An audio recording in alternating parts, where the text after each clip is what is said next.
Bertram Cope's Year by Henry Blake Fuller, narrated by Henry Morgan. Bertram Cope's Year by Henry Blake Fuller. Chapter 1. Cope at a College Tea. What is a man's best age?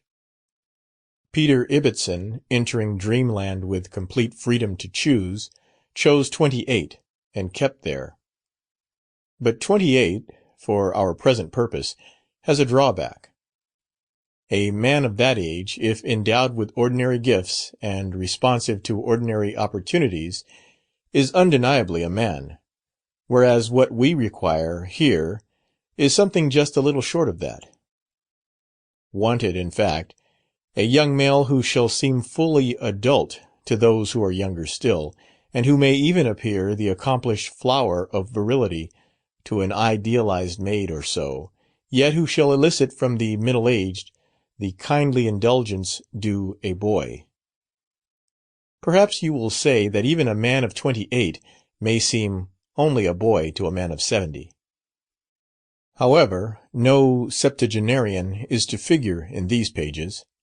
Our elders will be but in the middle 40s and the earlier 50s, and we must find for them an age which may evoke their friendly interest, and yet be likely to call forth, besides that, their sympathy and their longing admiration, and later their tolerance, their patience, and even their forgiveness.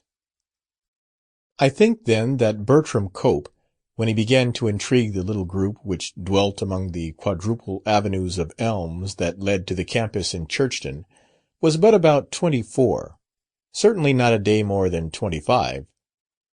If 28 is the ideal age, the best is all the better for being just a little ahead.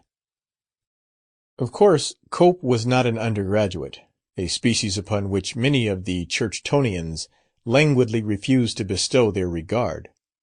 They come and they go, said these prosperous and comfortable burghers, and after all, they're more or less alike, and more or less unrewarding. Besides, the bigger town, with all its rich resources and all its varied opportunities, lay but an hour away. Churchton lived much of its real life beyond its own limits, and the student who came to be entertained socially within them was the exception indeed. No, Bertram Cope was not an undergraduate. He was an instructor, and he was working along, in a leisurely way, to a degree. He expected to be an M.A. or even a Ph.D. Possibly a Litt.D. might be within the gift of later years, but anyhow... Sample complete. Ready to continue?